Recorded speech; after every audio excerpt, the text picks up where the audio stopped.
Hello, everybody, and welcome to a brand new episode of Jace Beleren Must Die. We have no Carlos today. That's why there's a picture of Winnegar there and no Carlos. I tried to find like an awkward freeze frame of Carlos, but every picture I found he just looked so handsome. So I was like, well, fine, we'll just use a picture of your character then, Carlos. So Carlos is away doing some stuff, doing some professional development. So we are left here alone without Winnegar to guide us, and I am sure everything's going to be fine. Fine. It'll be fine. It'll be totally fine. So before we get into what is going to, I'm sure, be a totally innocent and not catastrophic episode, let's catch up with the cast, see how everybody's doing. How are we? Katie, what have you been up to? Anything good? Anything fun? Well, I do have to say, like, I feel so much better coming into this pre-show because the odds are so much higher that I'm gonna know what we're talking about. Yeah. Like, I feel like we just roll a dice at the top of every pre-show, and there's a very good chance that I just have no idea what's going on. And I just smile, I nod. Mm-hmm. So I'm sure whatever topic we land on, I'll have some insight, some sort of insight this time around. You guys want to talk about late 80s, early 90s Nickelodeon?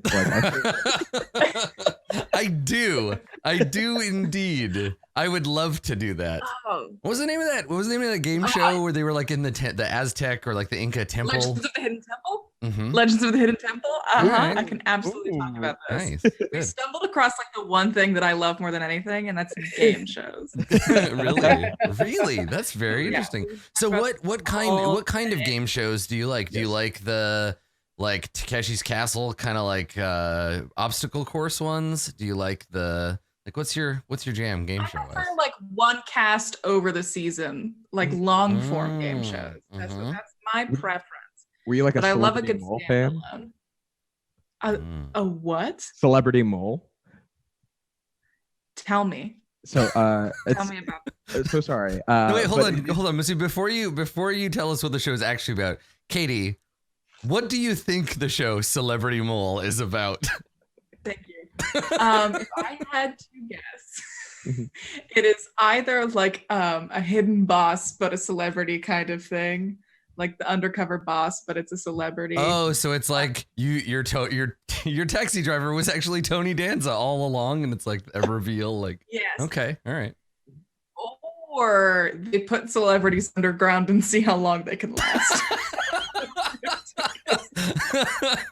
I like that version of it. Me too.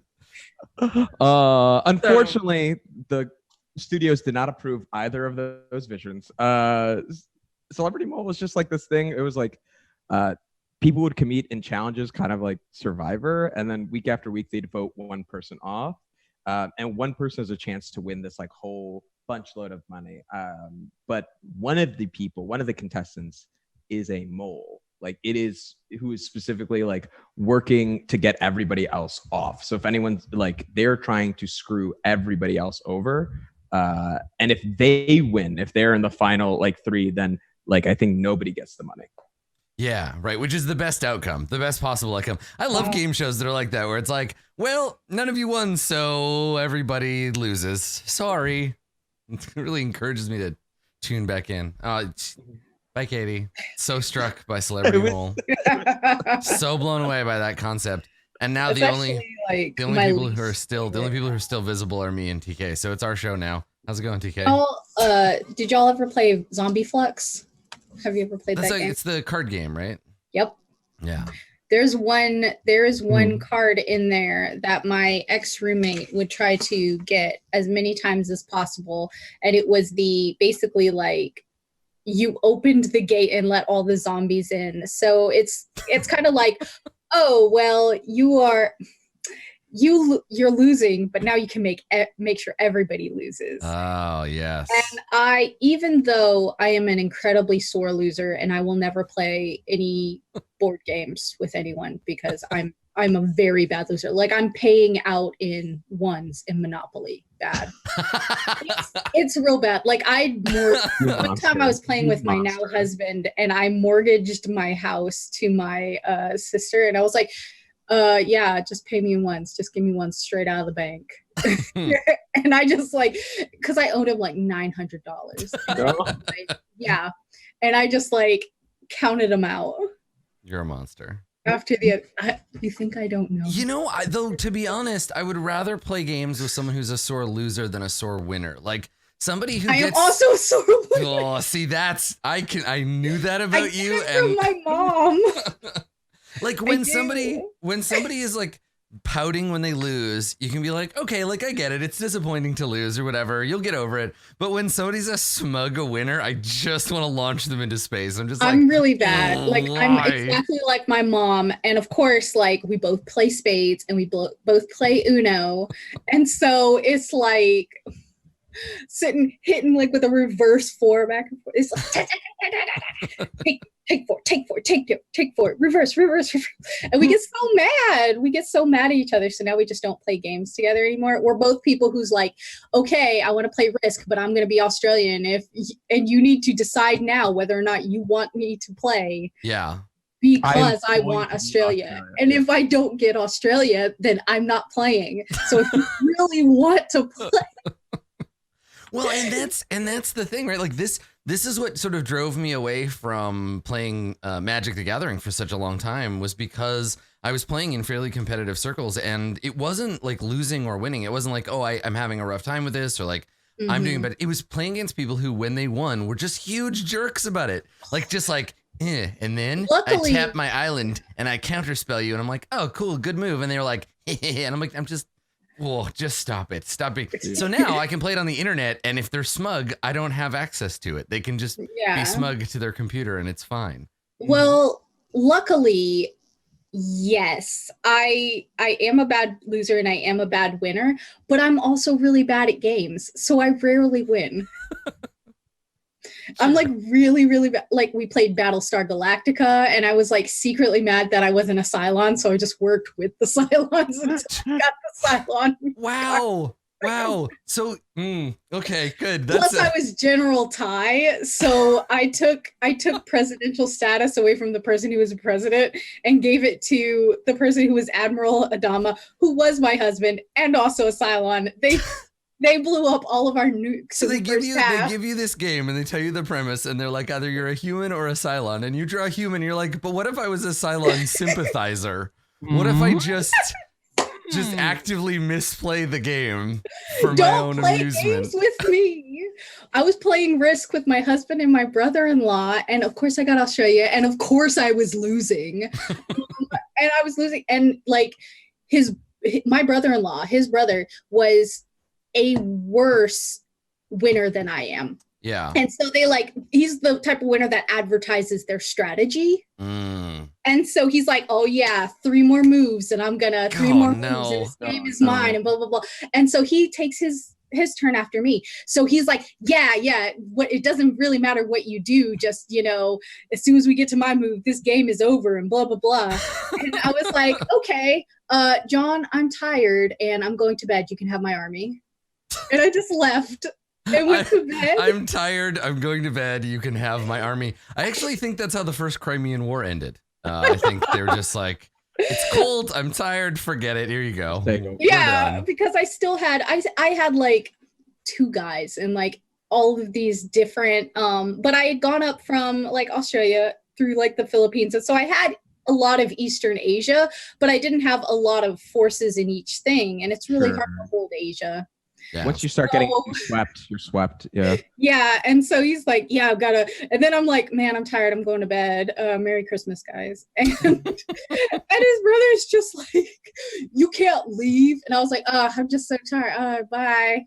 Just like, what? So that's a trick. And I'm the kind of person, so my favorite board games are like 4 to 6 hours long and like 5 or 6 players. And the trouble I run into is less that people don't want to play them, because I think people think they do. And they're like, yeah, 6-hour board game. We can like break in the middle for pizza. That's awesome. And they get started and it's like fun for the first couple of hours. And then you get into the real like nitty gritty of it and people start getting bored, but they don't want to stop playing. And you can't, because it's like you're locked in. And so people will be like, well, I'm bored, so I'm not playing to win anymore. I'm just playing to do whatever is the funniest thing I can do on my turn.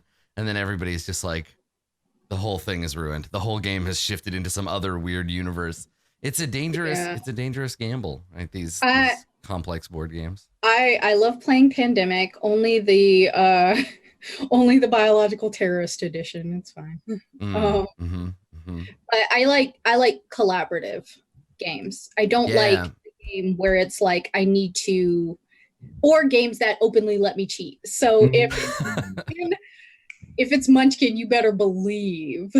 So with a collaborative game, how do you? Because I always find with collaborative games, the person with the most experience kind of tends to take over. Like Pandemic has this problem for me where the person who's played a lot of Pandemic is like, oh, you shouldn't do that. You should do this other thing so that you can set up that person for that thing. And they've already planned everybody's turns for them.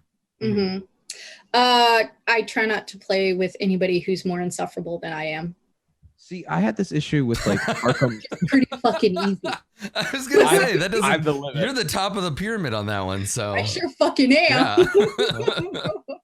Have you all spent any time with like Arkham Horror? Like that's the first one that Yes. jumps to my mind of like a long board. Like Yes. I enjoy it, but that one is a hard game, and like at least for in the times I've played it, which has been like 3 or 4. Yeah. Arkham Horror is interesting because it's a lot like TI in that it has a lot of like extra stuff that I don't think is like strictly necessary. And you can see like they cut it down. There was that like faster version of Arkham Horror. What was it called? Arkham something or other. But that seems to be the thing where people are realizing like the middle amount of time isn't really happening. It's like board games you can play in 10 minutes or board games that take forever. Mm-hmm. Yeah. I'm a board games in 10 minutes person if it's not collaborative. So like Dragon Inn, I like, even though it's not collaborative, I like it. Especially I like drinking while I play it. Yeah. Sure. Yeah. Or like Dungeon Mayhem. It's over in 10 minutes. There's no like generations long feud. Right. Like with Uno. Well, and this is the thing that I think we're seeing like people really drawn to that kind of quick game experience. But also like it used to be that with games like Diplomacy or even Risk to a certain degree, you'd play them like one turn at a time over like mail, right? Like play by mail games of Diplomacy were like the norm for a really long time. Mm-hmm. We just have all these opportunities to get together with people and play games. Yeah. Dang, we gave my nephew a little, it's like a domino set, and it's like, I don't remember what it was called. It's like Ninja Cats or something like that, where you have to, you toss the dominoes or whatever, and you have to look for like the one that matches, or no, you draw the card and you have to look for the one that matches the card and you have to grab it before anybody else does. So it's like, it's very kid friendly and very fast and super fun. And it was great to play with my nephew, even though he's like a really sore winner, but he was a good winner with that because we told him that if he's going to be a sore winner, and then told me if I was going to be a sore loser, that more. I feel like teaching people grace in victory is like fairly rare. I think a lot of the time, like with kids especially, we're so focused on like teaching them how to win that we forget that it's like, okay, now that you've won, here's how to be cool about it and not just be like a total a-hole. Nothing teaches you grace in defeat like losing Sonic racing games to a 6-year-old like 10 times in a row. Because getting trash talked by a 6-year-old and not pushing them over the balcony of your parents' house. They're just so small. You can just pick them up and throw them. It's God, perfect. it's just like you just look at them, you're like, I could break you. And they talk to you like they don't know how small and fragile they are. Oh yeah, and he's been watching like a lot of like Call of Duty gaming videos on YouTube. So he gets really deep in the trash talk. And I'm just like, don't you understand that I could hold you down and spit in your ear, you little monster? I remember playing Halo with one of my cousins who was significantly older than me, but like 10 years or so. Mm-hmm. It was Halo 3, I remember, because I was very good at that one. And I just talked so much smack the entire time. I was like 13, or no, I was like probably 15 at the time. And I was like, just like reaching out and being like, oh man, it's crazy how everyone thinks just because you're older, you're going to be better at video games. But I don't know. I'm seeing it in front of me. It's not true. And then I lost. and he popped off. Like he like threw my controller across the room, and like I have never seen my mild mannered cousin like so aggressive, being like, what? Yeah. And I was just like, So what I'm hearing, the conclusion we're coming to is that video games cause violence, I think is what I'm hearing here. I think that's good. All right, solved. Conclusion. That is the takeaway you should take for this story. Yeah. I definitely, like I won a couple of times, and he like is a very sore loser as well. And it made me a better winner for him to be a sore loser, because he was sitting there being like, I can't believe this. I can't believe I was beat by my auntie. I can't believe this. Da, da, da. And I was just like, and I wanted to be like, yeah, fuck you. But I didn't, because my mom was there. I'm very proud of you. The celebrity mole. Seamless. Just seamless. Yeah, perfect. No one noticed you were gone. Thank you, Katie. That was beautiful. Oh, thank God. Oh, I'm Not so a single person. I just looped an animated GIF of you nodding sagely while we talked. great. We should do that, Perfect. actually. We should. Oh my gosh. We should start I doing almost like went and got a beer while it was restarting, because I was like, this is the day I'm gonna have. This is how it's starting. Yeah. Well, welcome back, Katie. Thank I'm you still for joining us. Thank you. Happy to be back. We should really do that. Like, we should really have like just animated gifs of nodding, so that you could just like switch the visibility on. Just always have them in the actual window they correspond to, and switch them exactly, and just switch them in if somebody drops. Totally, just like, yeah. There's a really good podcast goof that my brother and me did once, where they, and I can't remember which McElroy did this, but they recorded half of a podcast with somebody they wanted to do a podcast with. I think it was 99% Invisible. And it was just like, the part they recorded was just like, yep, that's very smart. Yep. And then the 99% Invisible guy cut it into his own dialogue and made a mini podcast out of it. And it was the cutest thing I ever heard. It was so funny, because they were just like, I want to do this thing. It's this podcast with this guy I really like, but instead of asking him, I'm just going to record my half and send it to him. Okay, so I have a question for Masood and TK. If you were going to record like bullshit fillers for your character, what would they be? Oh, do you mean if I were going to phone it in more than I already do? Yes. Yeah, little known fact that TK before the show made a table of 20 things that TAC does, and just whenever there's a decision that needs to be made, we just roll on the table. It's true. I'm not even here right now, honestly. Yeah. I don't know. Looks like I kill and eat them. All right, cool, good. Look, I rolled a 4, so like, I want to stab him, and then let's burn it down. All right. Oh my God, you're just a this soundboard. This is somehow Winnegar's fault. the TAC soundboard. I love it. And then you just don't have to show up, and I'll just hit the buttons when things happen. Yeah, like that's the 3 things, and then it's 17 more of me just randomly hitting on people. It's like TAC's terrible pickup lines. I kill him. You're hot. I kill him. Perfect. Joke's on you. Gold. I love it. I mean, that's the future. That's the future, that we're all just replaced by semi-creative artificial intelligences. We'll just feed them hours and hours of online Dungeons and Dragons play, and then we'll just have AI play D&D. We're not that far off. Like, I actually think my literal job, actually. Based on the number of hours of people playing Dungeons and Dragons that are available already, if you could make a bot that just listens to people talking about D&D, I bet you could replicate what a D&D session sounds like. I'm sure Botnik Studios could like create a sample script of like a D&D campaign. Right, 4 people playing D&D or whatever. Yeah. I want to say yes, I would do that, but I'm also torn with being like, well, shit, if I did that, why don't I just make better like subtitle programs? But yeah, right. Exactly. I mean, listen, just because we have technology doesn't mean we use it for the best things necessary. Right, and I do love that money. I do love cash. So yeah, if you're watching this from the year 2754, thank you for taking a break. We are indeed actual human beings and not the artificial intelligences you might be expecting. Unless the government's listening in. Yeah, that's also a thing. So yeah, thank you for reaching back across the ages to watch this ancient gameplay. Yeah, because YouTube's still gonna be there. Yeah. I think we have an explosion to deal with. Now, here's the thing: is I know you did say on Twitter that my apartment doesn't exist anymore.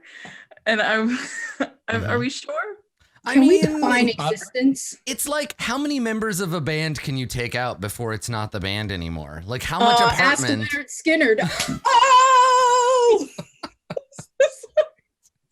So there you go. There you go. I fulfilled my one obligation to you every episode, TK, to give you an opportunity to make a Leonard Skinner show. Can we get a gif of me nodding and a gif of me shaking my head? Because I want to be able to interchange those as needed. Masood 1, Masood 2, Masood 1. Yeah, perfect. I just have celebrity mole written down in my session notes now. Yeah, that's going to be one of those I never notes. learned what it was. That's going to be one of those really notes that don't make any sense anymore. Yeah. Yeah. Like I'm quickly. legit sorry for laughing so hard at my own joke. Bullshit you are. Don't I am actually. don't apologize to me when you don't mean it. I don't need that in my life. You're right. All right, nerds. So we are absent Winnegar. So Winnegar will have to have witnessed this explosion from a great distance, and then it disappeared into the shadows. We'll figure out what Winnegar has been up to next time. But for now, the three of you plus Triska, I believe, who is on her way out, you all get exploded. So I think we start with a shot of it's nighttime. I mean it's hard to tell in Ravnica. We're in precinct 5, right? We can see the waterfalls of the Zonot. There's the haze of the rain, and we see where the Zonot's apartment block is, and we crossfade from there to the hallway of your apartment.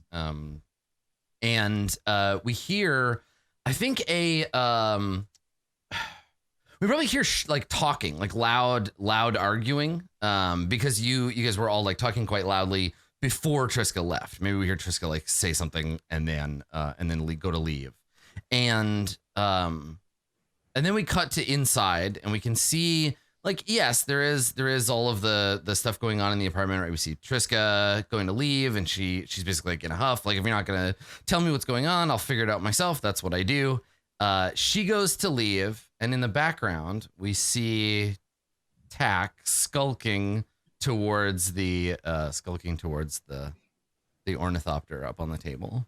And we see you peer your little head over at it, reach out a filthy paw, and when you touch it, we cut to a like a cross cut of the ornithopter, and inside we can see where one of the top plates has been removed. There is a bomb. There is a pressure sensitive explosive device. It's like a misium charge with wires kind of coming off of it and touching the inside of the ornithopter. And as you touch it, a light on this misium charge goes from green to red. And there is a pulse. There's a low subsonic pulse that erupts from the device. I think it knocks you back, Tack. And immediately, like, there's an electrical charge that jumps from the device to you and from you to the wall and the floor. Then it ripples out throughout the apartment. And then just as subsonically pulls back in like an undertow. And we can see things are knocked off the table. Triska's hair kind of like pulls away from her face, and she turns like, what is, and when the shockwave hits the bomb, it goes off. And then everything is fire and sound. We cut to the hallway. The door blows off and fire and smoke blast out into the hall. If there were any kind of automated fire alarm, it would be going off. All of you are blasted with fire and shrapnel and what have you. But Tack, you're in the worst position because you're right in front of it. Torgor, you said you were in the doorway? Yeah, so what I imagine Rose's apartment to look like is obviously of like the living room area. I would imagine I'm like in the hallway that's leading towards like in between where you would turn off to the bathroom and then the bedroom. It's just part of the reason why I couldn't see Tack. Yes. Because I was right up next to the door listening to this conversation. Mm-hmm. Yeah. And then Rode, you're in the other room? You're like in your bedroom? Last I recall, Triska and I were arguing in the bedroom, and I don't know if she had made it past. Yeah, I think she walked out. So the way I'm envisioning this particular crime scene. Do you mind a point of order? I just wondered, wasn't I can't remember their name, but Rhodes' date? Weren't they? Oh yeah, I don't think we need to remember that right now. I think we do. I just thought I was wondering about I mean, that. she's on her way down the Yes. hall to come and meet you. Yeah. So she's Her in that breakfast bagel's about to get baked. she's in that shot where the door blows off because she's standing basically right in front of it. So yeah, the way I imagine it, and let me drag everybody over here. The way I kind of envisioned it is, and you'll have to excuse Property Brothers. you'll have to excuse me for how small your apartment is in this drawing. It's How not to dare scale. you.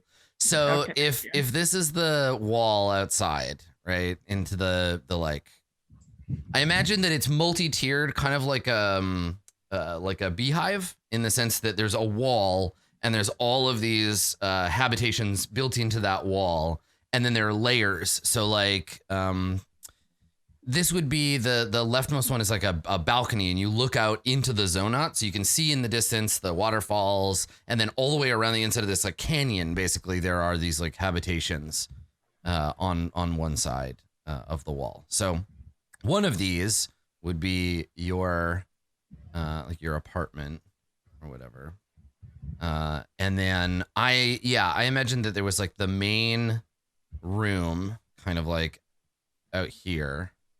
And then I don't know that there would be a separate wall, but there's probably like a kitchen and then your bedroom kind of in the back. So maybe this is the kitchen here. There's the living room, and then like the bedroom, and then maybe like the bathroom is like here or something. Okay. And so the ornithopter would be just like in the living room somewhere. So I think probably Torgor, you're here, Mm-hmm. and Road, you're there. Triska is here. There's a lot of people with T names, and Tack is there. Yes. I love this art. I think. Thank you. Yes, it's a patented Adam Coble shitty drawing. So I think this is what we're looking at, and then it just blows up Oh, over wow. here. Thank you for making it more painful. Oh, you're Thank you. welcome. Okay. I so- actually really like the explosion. Thank you. Could Thank we you. make it bigger? You're asking for a bigger explosion in my apartment? Is that what you're asking? So yeah, everything is very much on fire. I don't understand why you're mad, Katie. So yeah, so that's what happens. So it blows up. I think the majority of the force goes like, hits Torgor, Triska, Tack, obviously. Road, you're going to get. It sort of depends on how thick your walls are, but probably this corner is all screwed up. Anything that's in the living room gets like burnt horribly. Let's make some saving throws and see what happens. So I think the plan here is this wave of concussive force followed by the fire and smoke and what have you. Let's have you roll Constitution saving throws. Road, you're in the other room, so I'm going to give you advantage. Let's make them DC 15. I was promised dexterity saving throws. Yeah, I know. You and I are both like, oh no. Yeah, actually, you know what? It's a fireball. It's an explosion. So I think a dex save does actually make more sense based on like what the game asks for already. I appreciate Right, because that. it's like strength to stay standing. Yeah, okay, that makes sense. Yeah, so it's dex because you're gonna like basically throw yourself flat or like hide under a table or whatever. Yeah, okay. I'm trying to uncanny dodge again, away from the consequences of my actions. I got Okay. a 21. Let's see. I would have preferred strength, but I will do dex. I'm really scared to push this 17. button. I deserve that. Yeah. It's true. Yes. Okay, let me roll for Triska. Let me turn the sound off of my Chromebook. It's funny that you mentioned the dodging away from the consequences of your actions. There's a game called Exalted, and one of the character types in that can get an ability where you can dodge anything, including like awkward conversations. And you just use your dodge skill. So if someone is trying to talk to you and you're like, no, I'm just going to dodge this whole situation. And if you roll, you're just not there anymore. That's just me in real life. Yeah, Like, right. It's a great ability. my coworkers, when I worked at a salon, would be like, blah, blah, blah, blah, blah. And I'd be like, cool. And they just walk Cool. I gotta away. go forever. All right, let's see. So here we go. We got our dex save is +1. Here we go. Okay. All right. Nice. So everybody except Tack makes the save. So as is my birthright. yeah. Okay. All right. So the initial like damage. What does initial mean? So the initial like the wave of fire is 14 damage if you made your save, 28 if you didn't. So it blows out and yeah, throws all of the furniture to the back walls, blows the door out. Triska gets knocked out into the hallway by the explosion. Is anybody knocked out, or is everybody still above 0? 35. That's a good face. Yeah. I am conscious, Okay. but I am also unhappy. Okay. And I think that counts for something. Okay. Yes, I think you're right. So yeah, massive concussive wave knocks you down. Triska gets knocked out into the hall. You hear, I mean, maybe nobody hears anything. Everybody just hears the high-pitched whine. What does everybody do after this like sudden burst of calamity occurs?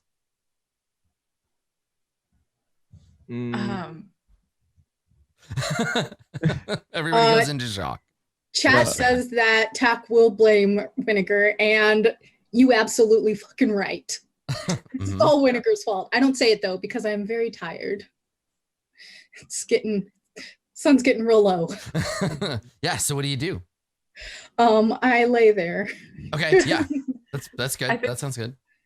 Rod's immediate concern is that we are under attack again, because this is kind of what earlier today felt like. Yeah. So I think Rhodes pulled out a dagger and is like kind of like stumbling towards. It's like waving it. I have 2 hit points, so Torgor, I think crawl for the door.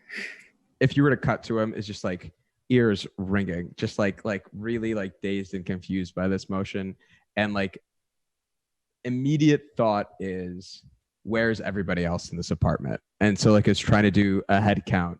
So obviously probably sees Road pretty nearby, because I imagine the door is no longer in between him and the bedroom. Looks to see, like stumbles like through the cloud and dust to see you. Yeah, and like the whole room is on fire, right? Like it's like still actively burning. Yeah. Yes. Yeah, everything flammable is on fire. Like all your furniture, the couch is on fire. Yeah. And the smoke is starting to fill the room too. Great. Cool. So what do you do? What do I save? Oh no. What do I see? Does can I make a perception check to see if I see like Triska or like anyone else? Yeah. Make a perception check to kind of get a handle on like what is going on right now. Yes, please. Can I try that as well? Yeah. Why don't Torgor make it with advantage, and the two of you can collaborate on the questions you want to ask. Okay. Cool. Okay, so you got a 12, which is like fine. It's not great. So the room is on fire. There's smoke everywhere. It seems to have emanated from over here. There's a big blast mark on the wall. Chunks of the wall and the ceiling are missing. The ornithopter is gone. There's like bits of silver metal kind of stuck in the walls on the other side and kind of scattered around. Tack is lying face down on the ground and is on fire. Tack is like literally just like burning. Okay, gently. You added that. Yeah, I mean it's not bad enough that it's like You your know clothes what? are on Actually, fire. Yeah, okay. Oh. You're a little on fire right now. TBH, I deserve that. Yeah. So so Tack is lying on the ground on fire. The door is broken off. And Torgor, when you look across the room, Triska, and again you just hear like so Triska, you see her turn and she's like holding her head, there's blood like dripping on her face, and she looks up and she sees somebody and she makes a confused face. Like she's obviously like something's not right, and she makes a face. And she's like, you can see her mouth moving like she's talking to somebody. And they're like over here somewhere. Oh no. Okay. I rush over to Tack and try to put out the fire. I imagine my fist is probably the size of Tack's chest, so it's really easy for me to like just like pat them out. Okay. I just imagined you for a second putting out the fire. Just like Ha! That's right. I'll Minotaur save Fire you, Brigade. buddy. That's all it takes. Please. Okay, so you make your way across the burning room to where Tack is laying on the ground. And yeah, there's like smoke billowing around. Can you make a Constitution save? Yeah, absolutely. I don't appreciate chat coming for me like this. Nice. Okay. All right. So you deserve it. Yeah. you're able to stave off smoke inhalation for now. As you get over to Tack here. Road, what are you doing? You're in the room that is the second least on fire of all the rooms of your house. I think that she has a like, okay, if my apartment's on fire and I'm going to be able to grab one thing, let's grab that one thing. So Okay. I think that she sort of disappears out of sight and just like pulls some necessities out of her closet and stows them. They always say you're supposed to leave that stuff behind. Get to safety. Ugh. Okay, can you also make a Constitution saving throw? Yes, those things that I'm sure I'll be very good at. Here we go. Oh, nice. Okay. All right, you're able to stave off smoke inhalation for now. Tack, what are you doing? You hear the thump of Torgor's feet on the ground. You feel the warm, gentle warmth of the fire that is you. What do you want to do? Fucking take me home, Satan. Yeah, right. Torgor is like rolling you back and forth gently like a burrito. Everything was coming up Tack, and now they're like a taquito. Yeah, just a little. Tiny Tacky. Oh, I'm so mad. You're on the little Not roller. as bad as you're gonna be if you going find around. out this was Tack's fault. Yeah. Yeah, I think Tack just kind of lets it happen at this point. Tack has 2 hit points. Tack has had a very trying last 3 minutes. So please Tack like weakly holds their arms up. Just limply like let yourself get picked up. Okay. Like a tiny, You're like a toddler. Like a crunchy little cat. Okay, so Torgor, do you just pick Tack up? Absolutely. Okay, so when you do that, you pick Tack, the now extinguished Tack, pick Tack up, you can really get him under your arm there. You turn and look, and now you see Triska has taken a step back, and someone else is stepping forward. They are wearing a blue, like a rain poncho that still has like raindrops on it. They have a mask, like a dark, like maybe blue or dark gray mask on, and a hood up. And as you look up to the door to see, like, we gotta get out of here, you see an arm extend from under the cloak with a wand, and there's a bright flash of light from the end of the wand. Something's going on out here. I make a beeline to, firemen's carry Tack over my shoulder, and also because of the smoke, try to get out of the apartment. Okay. Yeah. All right. So I'm also doing the same at this point. continue. I'm going to Are you continue. sure there's nothing you want to save, at the detriment of your existence? I'm going to continue to I upgrade saved my what I terrible needed map. to. There it is. Okay. All right. So, Road, you're in there. I'm going to replace these people with tokens because I think this might maybe turn into a fight, or at least we need to know where everybody is kind of relative to everyone else. Though I just realized your apartment's what, 50 by 80? Why would you think that? It's a pretty like normal size. What's the square footage on an apartment that's Ravnican apartment HD TV. Let's see. It's probably a 14 by 16 in the main living room area. So Yeah. You and the Property Brothers take a whack at this one. It would be incredible. I'm trying to figure out the square footage of your apartment. Thank Let you. me see. How do I base it on a Square? typical Toronto apartment. Oh Jesus. Yeah, it's not very big. It's like 400 square feet. It makes sense for like a low grade Simic operative. Yeah, totally. No, Okay. great. Insult me where you're at. You live in a studio I'm apartment that right is now on fire. Oh my God, wait a second. This is how Fight Club starts. Anyway, so there's somebody outside, some mysterious person, and they've just used a wand on your sister, who I'm gonna use. Oh my God! And use What? this token because she's a soldier. There's some mysterious robed figure out there, and they've just zapped your sister.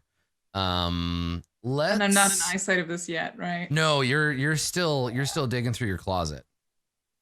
So let's have everybody roll initiative, because even though it's not a fight, it is a time sensitive situation.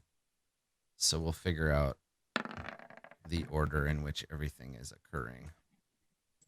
Let me select you, token. Token, please. Oh. Here. Got you. Where's my token?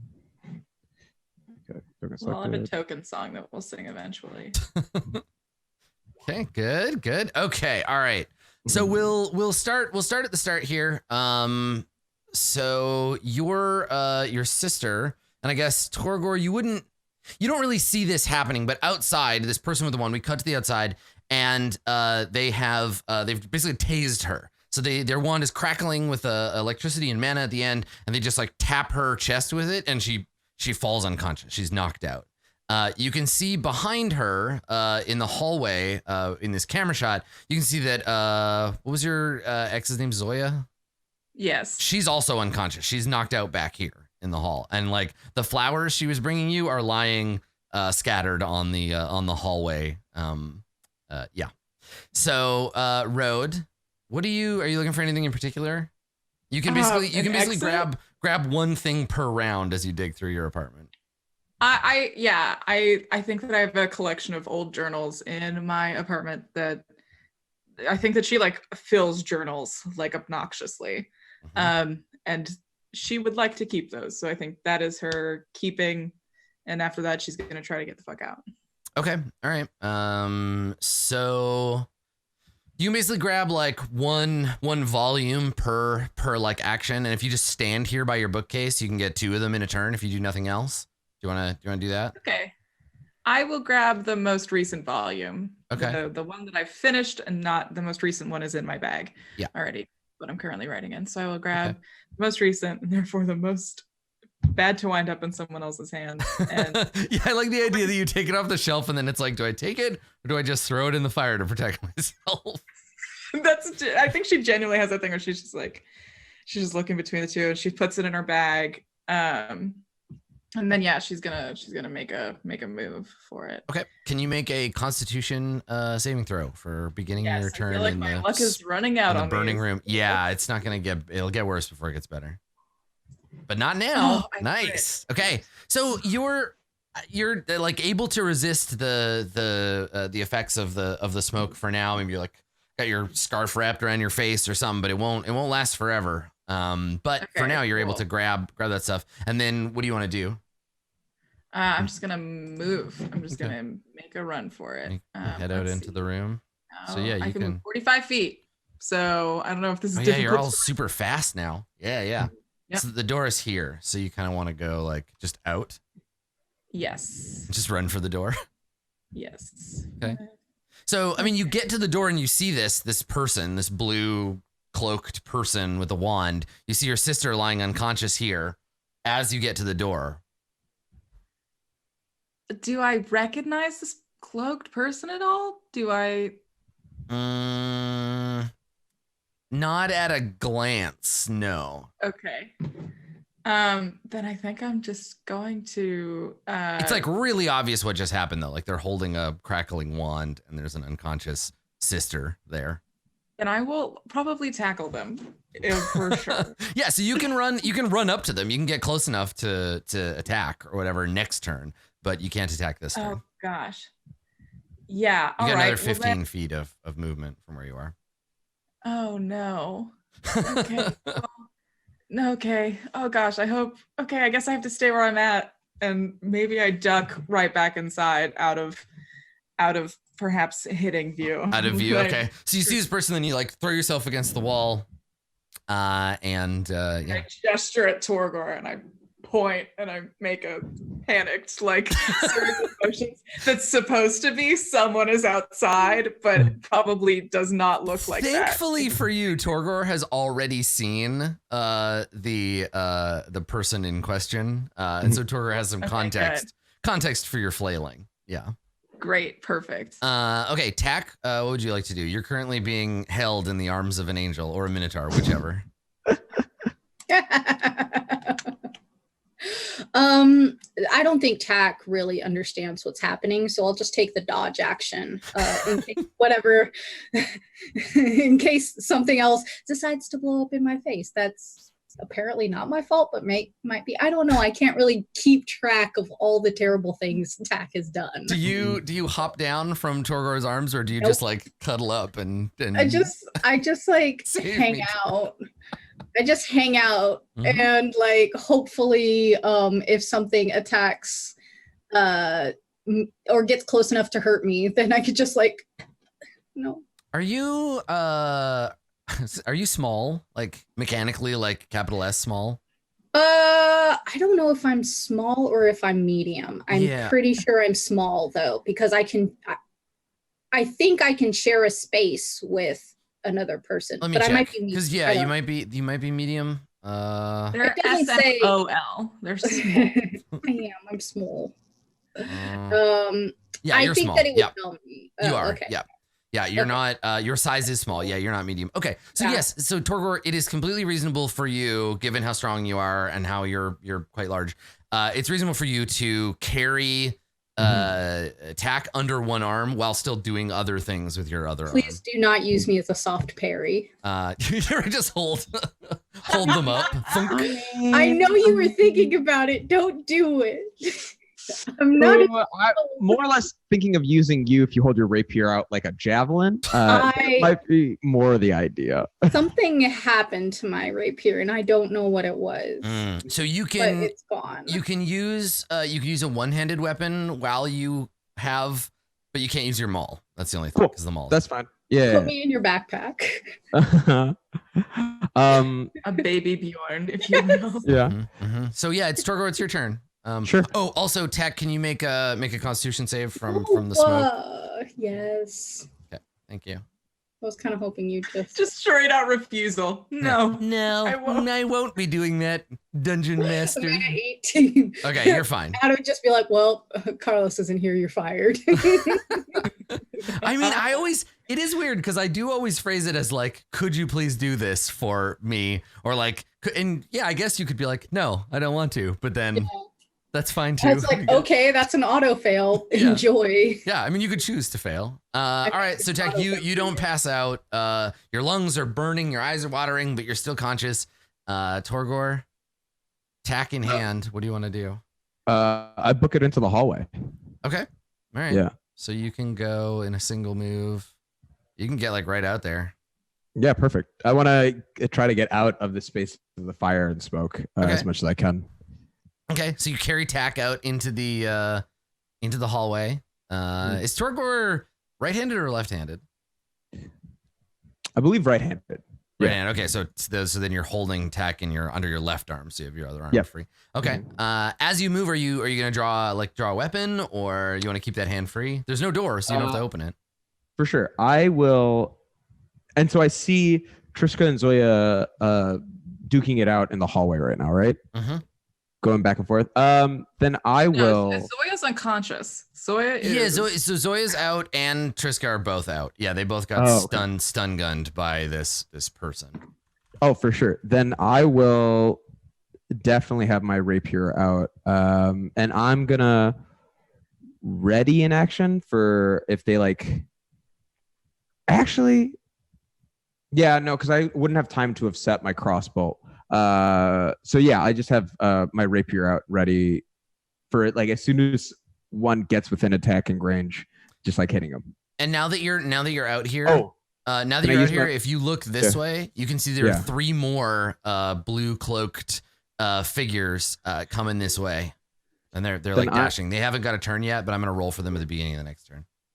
I actually have 1 fighting spirit left because I don't know if we did a short rest from the last time the fight. Imagine. Does drinking wine count? Yeah. No, you definitely had a short rest since then, for sure. Cool. The Then answer I is will yes. use a bonus action think of so. one of my fighting spirits to gain 5 temporary hit points. Okay, And fighting spirit lasts for a minute, I believe so. or is it a number? It's a number of rounds, isn't it? Third level intensity bonus action you can gain yourself. Until the end of the current turn, so it just lasts till your next turn. Got you. Yeah. Perfect. Okay. All right. So you move, you bonus action to turn on your fighting spirit, and then you want to hold your action to attack anybody with your rapier that like comes close enough to do so.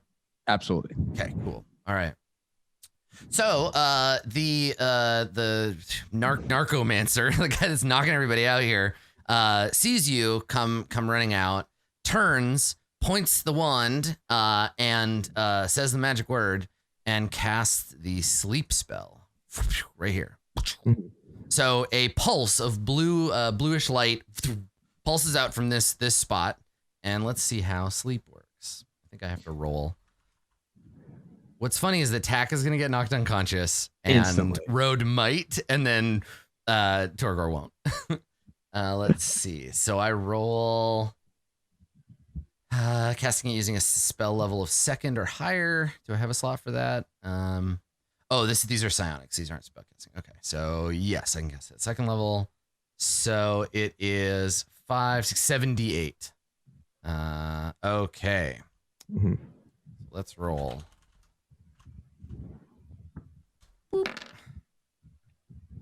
All right. Nap time. 29 hit points. So let me get a counter here. So 29. The first 2 hit Tack. Mm-hmm. So that knocks Tack out. Rude. And then the next 18 hit Road. So Road gets knocked out. And then the remaining 9 have no effect, just like we thought. Remaining 9 have no effect on Torgor. I dodged inside. Yeah. It's an AoE. So it goes everybody within 20 feet of here. Oh, I tried. Targeted in the room. Yep. So you're also telling me that Road is now asleep in a sleeping room? Yes. Yeah. Road will not. Yeah, we'll see. I'll read the description of the spell. Tack falls asleep. Road falls asleep. Yeah. And then let me read the rest of the description of the spell. So, sends creatures into a magical slumber. Creatures within 20 feet of the point you choose within range are affected in a ascending order of their hit points. Starting with the creature with the lowest hit points, each creature falls unconscious till the spell ends. The sleeper takes damage, or someone uses an action to shake or slap them awake. The problem here is, Torgor, if you leave Road in this room, she will just die of smoke inhalation in her sleep. Yeah. Absolutely. So that won't be good. That's how she would have wanted to go. Yeah, to just die In asphyxiated her apartment. in her In sleep, her in her burning apartment. Yeah. She wants to go out with all of her things. So they do that. They see it hasn't affected you, Torgor, and then they run this way. They start running away. Oh, wow. Yeah. But there are more up here. So I'm gonna, at the beginning of this round, I'm gonna roll initiative for these nerds. Mhm. These little apprentices, and then add them to the order. Ignore their token. They're not actually children. Okay. All right. So they got a 4. Jammed down at the end of the turn. All right. So Road, you're asleep. Can you make a Constitution save? Yeah, for sure. Can I make a save against dying in my sleep? I suppose. I mean, we'll get there. Let me see. Got a 15.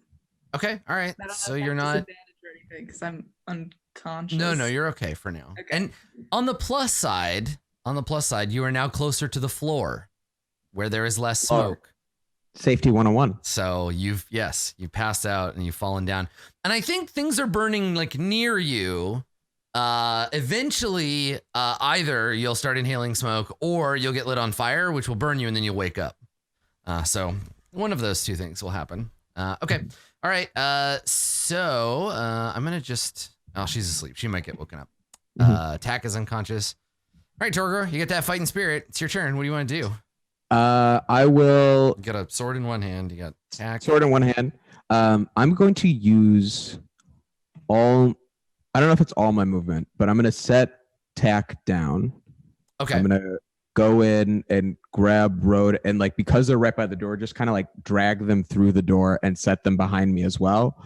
And this time pull out my maul, almost like kind of like tower over them. So, okay. So you can do a couple of things. You're doing a lot of interacting with objects. So you get one during your move. So you can move around up to 30 feet or whatever. Yeah. You can use, as part of that, you can use an object, which is to say you can set Tack down gently as part of your move. Then, as your regular action, you can interact with another object, which would be Road in this case, and drag Road out. if you wanna do that. If you still want to have an action, you could just drop tack. Just drop me like a weapon. But if you do, tack will. I'm gonna rule that tack will take damage. It's only gonna be a D4, but tack will take damage if you drop. There is no way that I'm gonna take double my hit points by you dropping me on the ground. No, but you would have to start making death saves. It's a 50-50 chance that you drop tack and they just land funny. Right. Which one of us do you like more? This is, I think, the big question. That's right, Sophie. Time to make that choice. I'm on the trolley Drop me. now. Yo, just drop me. I feel like the trolley experiment doesn't really work though, because it's like Torgor, you're standing on the train tracks. A train is coming. It could run over either road or tack. What do you do? And it's like, I just watch, or like. Okay. I will. Dude, just drop me. Yeah, I'm just dropping. I'm like literally just like letting go. Yeah. And, yeah. Okay. Realistically, I'm not waking up, so it's fine. So tack. Can you roll a D4? Wait. But if you take damage, you'll wake up. Yes. So what you want here is to roll Unless a 1. I take 2 damage. Yeah. You need to, if you roll, one of two things will happen. 25%. You either roll a 1 and you wake up with 1 hit point, or you land on your neck and start dying. Oh my. Yes. There it is. Okay, so you are dropped unceremoniously to the floor. You wake up with 1 hit point and a bad crick in your neck. Torgor, you can now continue your turn. You're no longer. Absolutely. I suspect Tack doesn't even remember that they fell asleep, so they're just like, what the fuck? Okay. I drag Road out. Yeah, and that's gonna be my turn because I guess. Okay, so that would be my action is like to actually like grab them and then kind of like pull them out. You still have your action because you can grab and drag Road just as part of your movement. So you still have your action if you want to do something with it. Cool. And there's these 3 individuals down at the end of the hall. Yeah, they've just come around the corner and they're 25 or 30 feet away from you. And there's this blue mage on the other side. Yeah, they're all dressed. They're all dressed the same. This one is just like a little fancier, tier 2 equipment. Then I'm gonna move Torgor to about like here and just like stand. If there's somewhere to be between these 2 spaces, I just want to like protect them as much as I can. Yeah, I think right where you are is pretty much the choice. Gotcha. Yeah. Okay. Okay. All right. So you're standing there with your rapier, like looking back and forth between these two groups. Oh, now that I got 2 hands, the maul's coming out. Switch the maul. Okay. Yeah. All right. So you got your maul. You're like glaring down at these guys. So these ones, they run up to this distance and they start drawing sigils in the air and begin pummeling you with magic of their own. So let's see. I think they all have magic missile. Cool. I think it's going to be just a lot of magic. Let's not take 27 damage. I'm going to give them magic missile. So you get hit with magic missile 3 times. Mm-hmm. It's like in The Godfather, but with magic missiles. Uh-huh. Okay, let's see. So it's 3d4 plus 3 for each spell. So it's 9d4 plus 9. 4 plus 9. Okay, here we go. Lots of magic missiles. 28. Cool. 28 damage. So they stop and they just throw, and it's literally just like a swarm of energy darts that fly out and just like start pummeling you. And after the glow of the trails through the air fades, you are still standing. You're covered in burns and you're holding your maul, but you're still going. Let's see if this mind mage can finish the job. They're gonna cast a spell on you. I'm gonna need you to make a saving throw. Please be Constitution or Strength. Let's see here. I think this is the spell. Sometimes wisdom. Yep. It is. Let's not be Wisdom because -2 is. It is indeed a Wisdom saving throw. Oh boy. Okay. Well, let's make that save. Oof. I believe in you. Okay. Well, you shouldn't. So you this is great. So you're ensorcellated by this person. You hear them casting a spell. You turn and you look. Their eyes are glowing blue, and they lash out with what look like whips of like glowing energy. And they wrap around. One wraps around your neck. The other two wrap around your arms. And instead of like pulling you or moving around physically, they just make a closing their hand gesture, and all of the wires that are pointing to you, they disappear. They fade into your skin.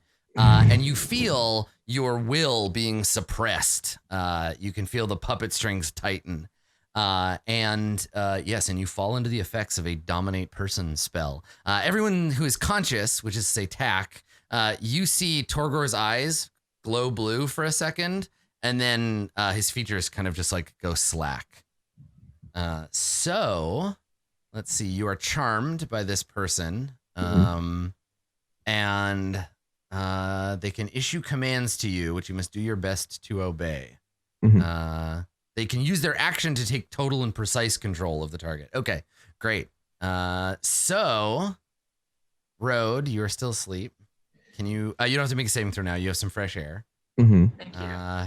Appreciate it. You're welcome. It's up to you, Tack. You're prone. You got 1 hit point. What are you gonna do? Wake up, Triska.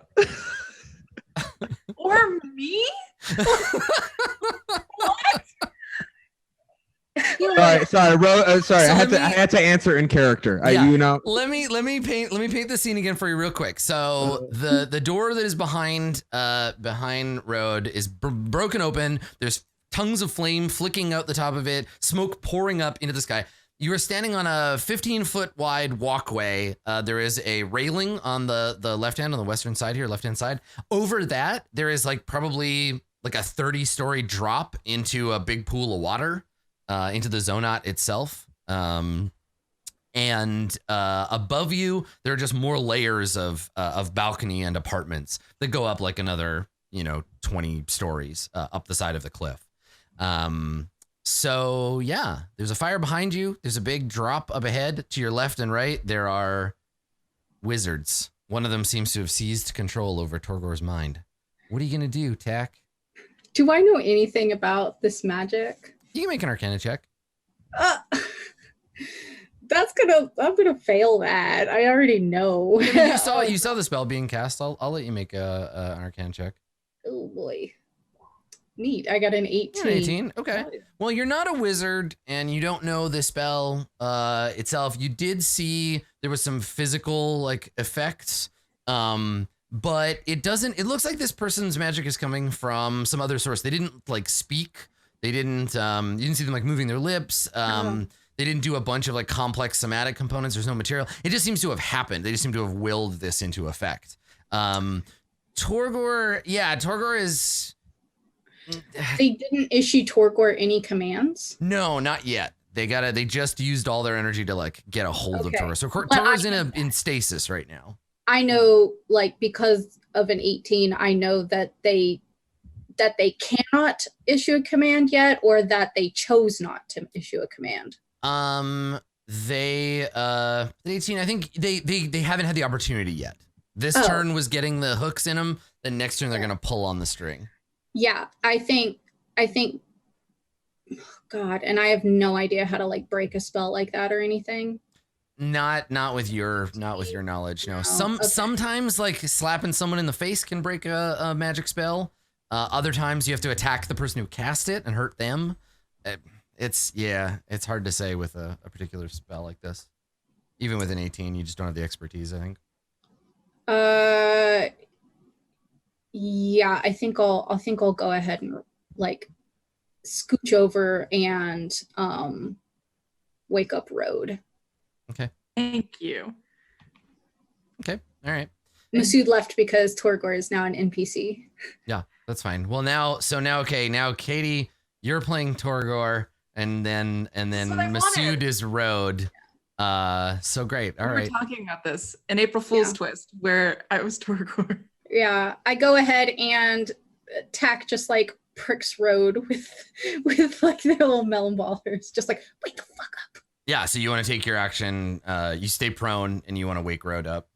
Yeah, and then and then probably use a bonus action to hide behind Road, since I can do that with like Yeah, because you're small. It's fine. You want to just go unnoticed for a hot minute.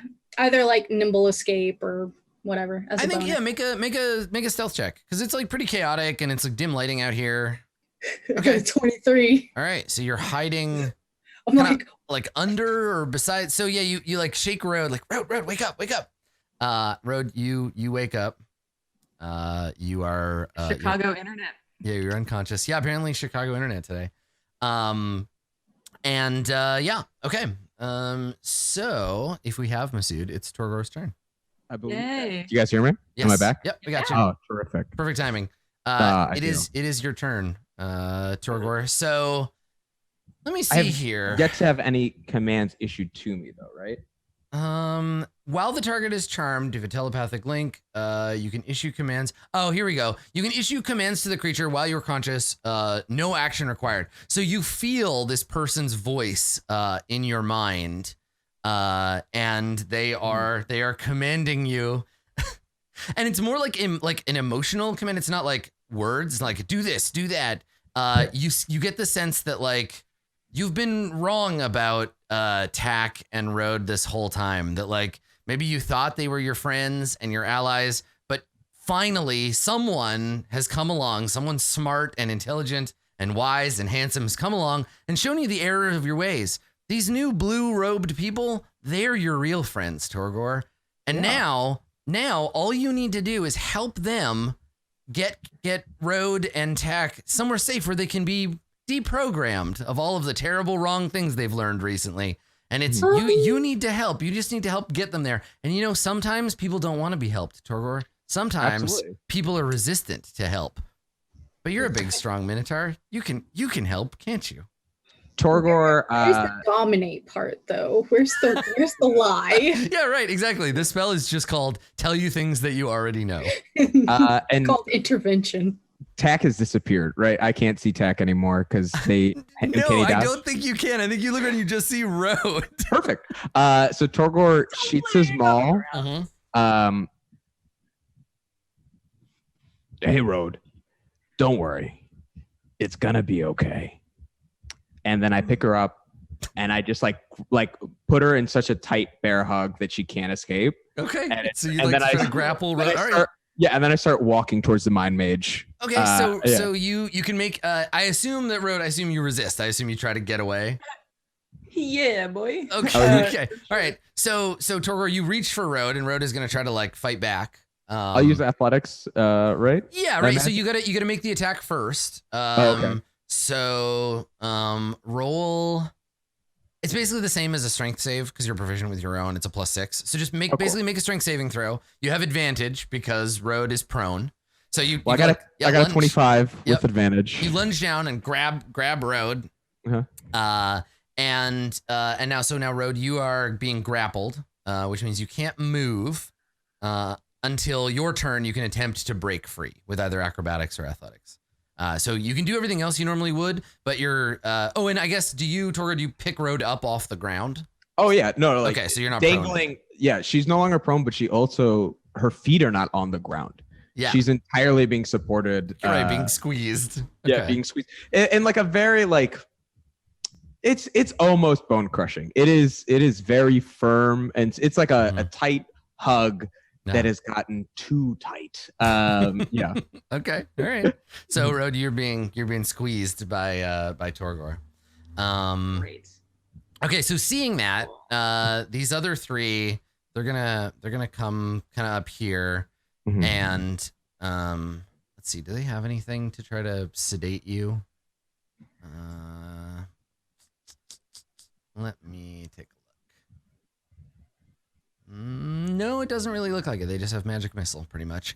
So yeah, they're gonna come up and basically they stand watch. They come over and they look around. Maybe this one stands by this door so nobody comes out. They're acting like they've got it fully under control. Everything is a-okay now because they have this. They've lost track of Tack, which as this one comes over. Seeing that you have Road restrained, this one comes over. I think I'm going to make a roll to see if I can find Tack. Quick question. Yes. Number one, Does Torgor count as an enemy right now? Yes. Number 2, did Torgor end his turn within 5 feet of me? I did. Yes.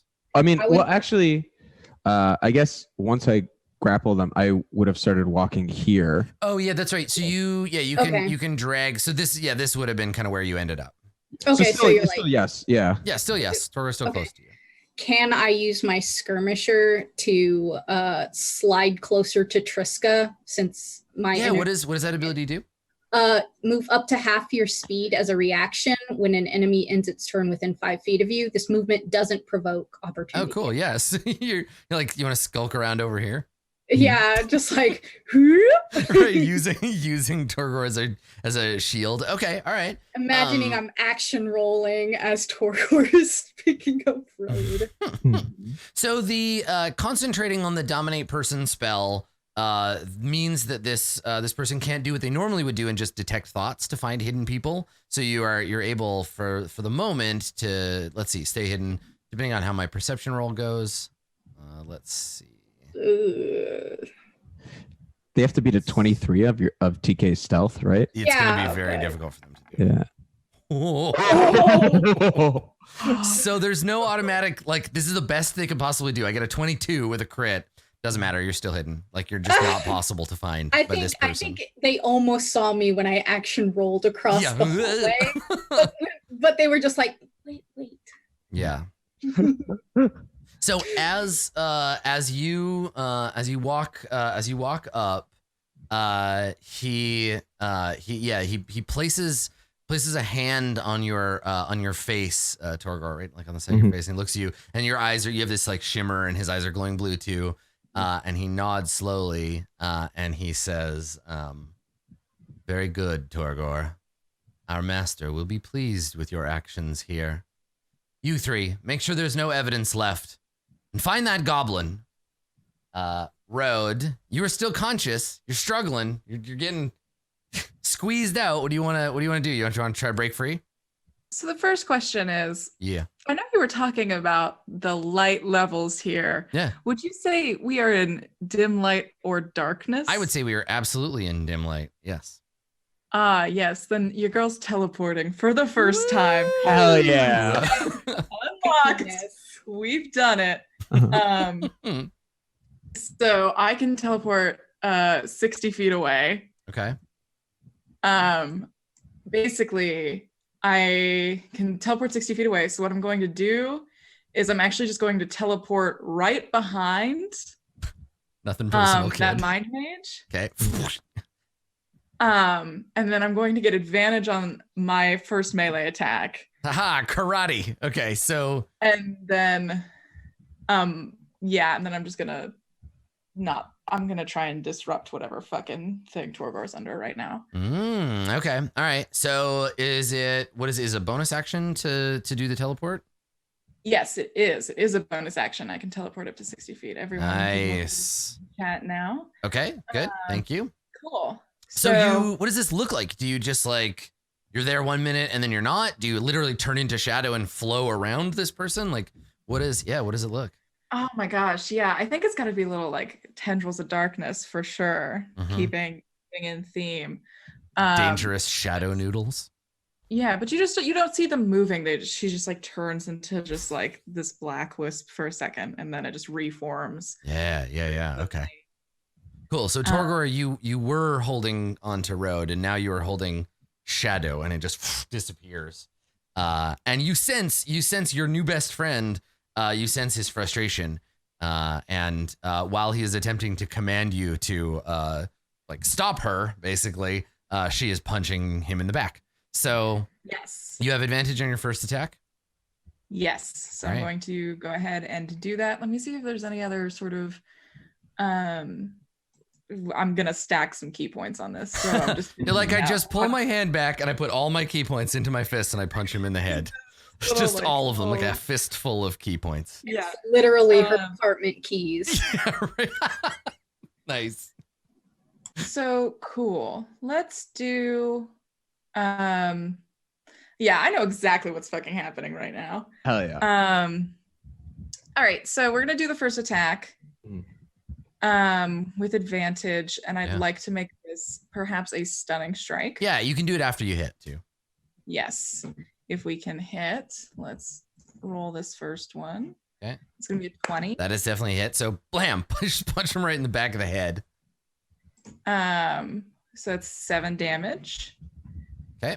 And with stunning strike, I'm going to spend 1 key point. They're going to need to make a Constitution saving throw. Okay. They got a 15. What is my DC? Yeah, it's close, hey? God. Yeah, let me figure out what that is, because I don't know what that is, and Roll20.com does not want to tell me. It should be 3 plus your. It's 8 plus 3 plus your whatever your spellcasting thing is for My this modifier wisdom, is? I think. Yeah, wisdom, which would be 2 plus 3 my proficiency bonus. Does proficiency bonus Yep. make its way in there? Yeah, 8 plus your proficiency bonus plus 2. Is that what it is? 8 plus 3 plus 2. Yeah, so no, it doesn't work. Okay. All right. So you bam, Okay. not stunned.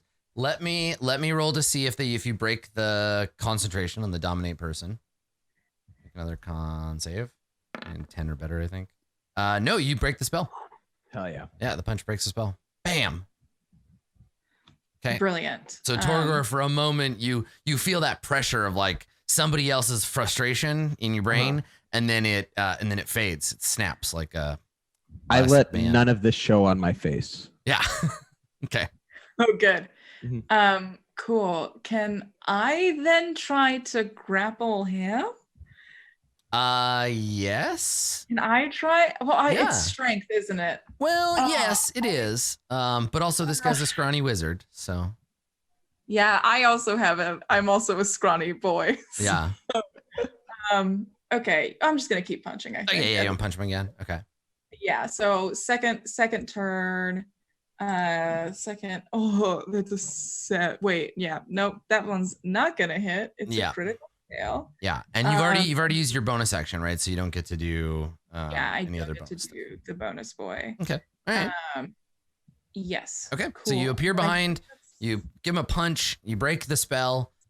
He, startled and angry, spins around, glaring at you over his cool ninja mask. And Tack, it's your turn. I mean, since I'm hanging out here by Triska, I'm gonna pinch her awake too. I'm gonna start And like, then okay. no, not even Tack is that chaotic evil. Yeah, and then immediately hide behind Triska if she wakes up. Okay. So Triska, shaking her does not wake her up. She seems to be like knocked out in a more serious way than just a sleep spell. Oh, okay. That's Yeah. fine then. Yeah, you like give her a That's great. shake. Come on, wake up. And she doesn't. But you're still hidden. I'll just hide under her, yeah. Great. Okay. Torgor, it is your turn. Now, I'm trying my best. currently, the wizard in front of you knows the spell is broken, but the 3 behind don't. Okay. I shout to the other guys, "Don't worry, stay where you are. I got this." And I'm gonna grapple this wizard, Yeah. Okay. and I'm gonna switch to my rapier, and I want to hold my blade against his throat, So you're gonna try and grapple him and grapple him, and then okay. All right.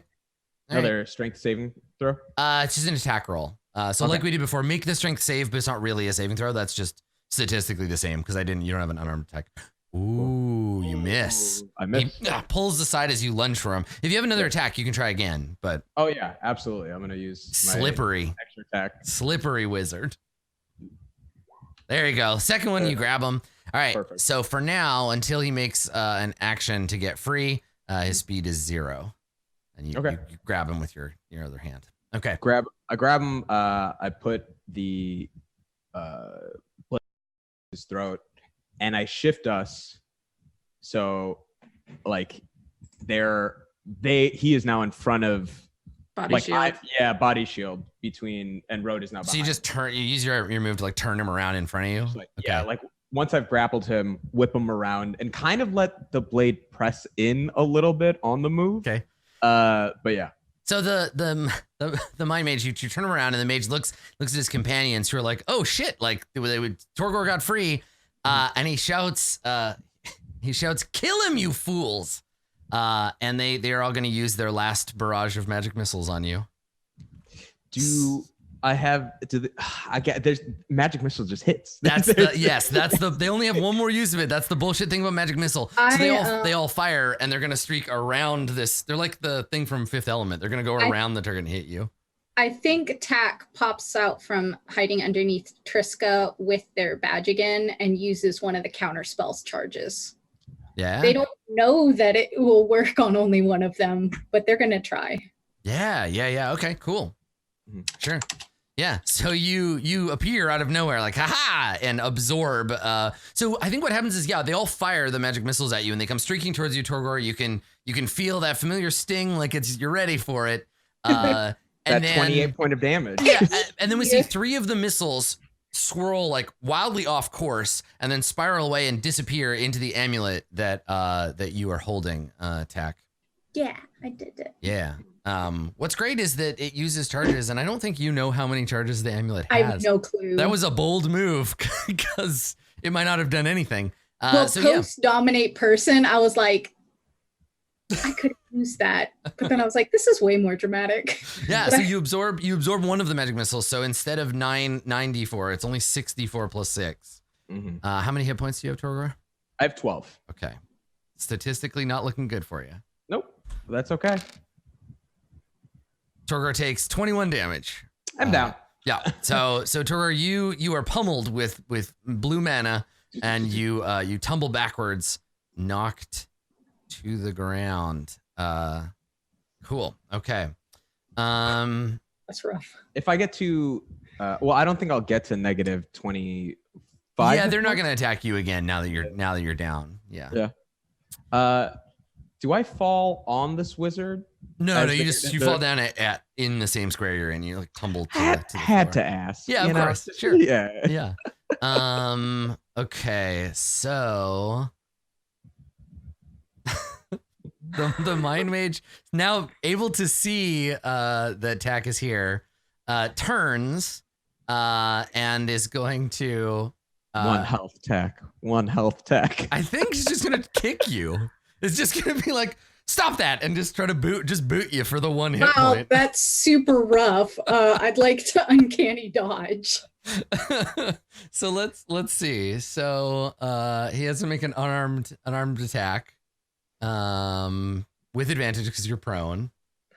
God. Let's see. Oh, like wait. I was like, maybe he'd try to use a spell on you or whatever, but I was like, no, this guy just like, he just sees this obnoxious goblin that popped up out of nowhere. He would just instinctively just give you the boot. I don't think I can uncanny dodge because I used my reaction for counter spell. That's right. Yeah. So I think I'm just gonna hang out. Okay. All right. So it would be a plus. Plus 2 to hit. Regardless, I would like to careen across the hallway like a rag doll. Unless they don't hit me, in which case. Yeah, let's see if they hit. Great. No, they missed. They got a 12. Oh, so yeah. he like swings a kick at you, but like many goblins, you're good at dodging being kicked. Missed me, nerd. And he snarls. He doesn't. He doesn't hit you. I wish Torgor had landed on him when Torgor fell in contact. And then I think he's gonna move. So you have the amulet in one hand. Do you have a weapon in hand? Oh, you already used your action, so you can't AOO him anyway. I can't All right. do anything. So he tries to kick you, and then he's like, and he like runs back to get his goons to protect him. Road, it is your turn. So here's the thing: Road has definitely thought about just like jumping off the balcony and slow falling to a nice little peaceful. Yeah. And I think like I don't want to hurt anyone's feelings, but the only thing keeping her here is the fact that her sister is here. This is exactly what she thought the fucking problem would be. She doesn't even know what to do. Like, there's too many people to even like try to carry away. So I think what she's gonna do is she's just gonna start walking towards the 4 of them. just like, all right, I guess murder or be murdered right now. I guess we're fighting. Okay. I guess we're fighting. But she's gonna note where everyone is to the best of her ability, and she's gonna spend her 2 ki and she's gonna cast darkness on them. Hell yeah. Okay, so where do you move to, and where do you cast darkness? Let's see. I can move 45 feet. So You're so let's cast fast. darkness first. Yes, I'm a big boy now. Let's see what the range of darkness is. I think it's a 20-foot. We just had a fight with some dark elves in the other show that I do, so I know all about darkness. Yeah, it's a 20-foot. It's a 15-foot sphere. 15-foot sphere you can cast, up to a certain distance. But yeah, okay. So where do you want to place it? If I cast it in the middle of the 3 of them, can I get 15-foot radius, right? Yes. Okay. So, oh my gosh, I like this little little circle you're making. If you want to get all of them, you put it there. Yeah, so for sure, I put it in between the 4 of them, and I just I wade right in. I wade right into the pool. Now, can you see in that darkness? I cannot. I was saying, I don't know if it affects. I don't think it affects you. I think it's more of a like you use it and then you get the hell out of there. Yeah, I think that she has gotten sort of used to what fighting in the darkness looks like, but not in like any sort of like stat changing kind of way. Yeah. For sure. So she's just gonna come up to the first one over here because she can do that, and she's just gonna go for it. Okay. Now, if you place let's talk about this darkness. So if you put this down now and they're in the darkness, you can't see them, so you'll have disadvantage on hitting them. Okay. Maybe I'll get a hit in first and then cast it. Yeah, I was gonna say get in there and do because you cast darkness as a bonus action. Oh, you're right. Yeah, you want to check and see if it's a regular action or not. Yeah, it's a regular action. I don't know why I got so ahead of myself. Yeah, it is a full of action. So darkness is definitely more of a like place it so they can't see you and like break line of sight and then run like hell or whatever. Yeah, you're right. Grab your sister and run like hell. I'm not gonna do that. Also, my ex-girlfriend is here. Also, you two. And I'm sorry I put you at the end of the list like that. Yeah. I don't think you are. I think that seems like a priority list in the right order for Rose. I don't think it is. Do you think you're above my ex-girlfriend? Yes. At Right, that's least. cute. Okay. You're giving Rode too much credit for emotional growth. Yeah. Yeah, cool. So if I can teleport 60 feet, God, where was I? I'm so sorry this turn is taking so long. No, it's totally okay. There's a lot of like stuff you can do. Yeah, you're so much like, going on. Can I get 60 feet? You were one further ahead. But yeah. I was one further ahead. Because remember there was the guy and then the guy got rotated over there, so you're actually here. So 60 feet will get you anywhere you need to go. Yeah, I'm gonna go behind the mage. You're just like, ha, sucker, blam. Yeah, this is fun. Stop it! Why do you keep doing that? And before I punch this person, I'm not getting any hint for affiliation. No, they're wearing blue, which can mean a bunch of different stuff. They could be like Azorius Secret Police. They could be House Demir. They could be Simic. You're not sure. Okay, cool. Yeah, then a mega for sure punch. Okay. Let's do that. Let's just start punching. Let's get right into it. 13. Right. A 13 is sufficient to punch this guy, yes.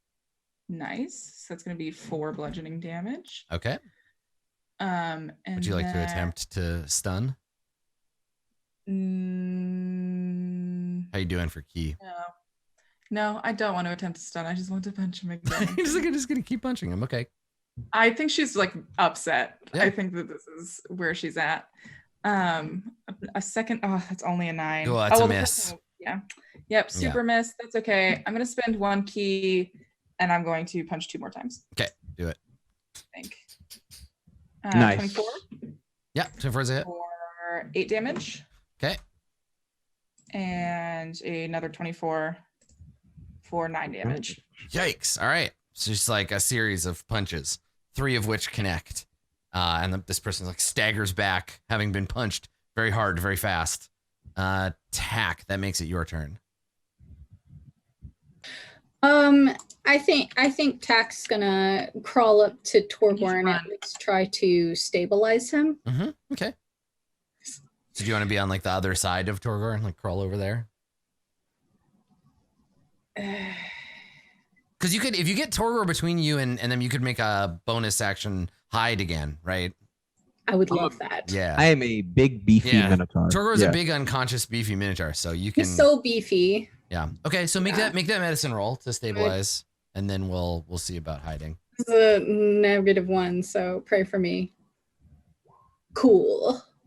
I don't know what the hell I'm doing. Thankfully, you can't make it worse, but there's blood everywhere, and Torgor's, there's like it's you're more used to dealing with corpses than living people. I'm a better murderer than doctor. Sure. And I think that counts for something, just not for anything right here. Yeah, tax ministrations, bodily ministrations are a one-directional road. You don't come back from that. You just go forward. I'm better at taking the blood and organs out than putting the blood and organs back in. Yeah, exactly. Okay, all right. So you come over and you start like, oh no, like trying to put Torgor back together. Okay.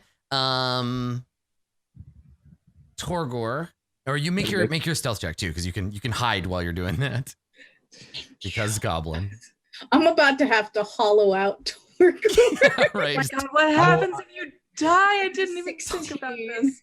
Okay. Well, my soul will go to the what's it called, Orzhov, and my body will be a tauntaun corpse. So. Yeah, exactly. A sleeping bag. Exactly. Lukewarm. Okay. All right. So Torgor, can you make a death saving throw, please? You know I can. Okay. Oof. That's a 2. Right. That's a fail. So that's one fail. Okay. All right. So with a stealth of 16, these guys can't see attack, so it's all road now. That's all I ask for. Thank you. So the apprentices begin firing bolts of magical energy at you, Road. What's your armor class? 15? 35. Bullshit. Okay, here we go. Yeah, it's 15. 3 attacks against AC 15. I get a 9. I get a 20. You take 2 fire damage. Okay. And then lastly, third strike, I get a 10. So you managed to avoid 2 of the 3, and one of them hits you, it grazes your arm with a firebolt. It stings, it burns. It's not good. And then the mind mage you were punching in the chest. Jesus Christ, how do we get you to stop punching me? That's a good question. Many have asked. Yeah.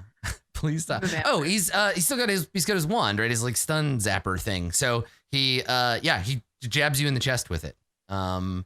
So let's see if it hits first. Or he tries to jab you with it, the end sparking. You dodge. Dodge out of the way, and it crackles in the empty air. It's this long kind of like metal rod with some kind of device capped on the end, maybe a Mizium like injector, and it's like flickering as he lunges in the open air. It's a cattle prod basically, but magic. It is your turn, Road. Four wizards couldn't bring you down this turn. What are you gonna do?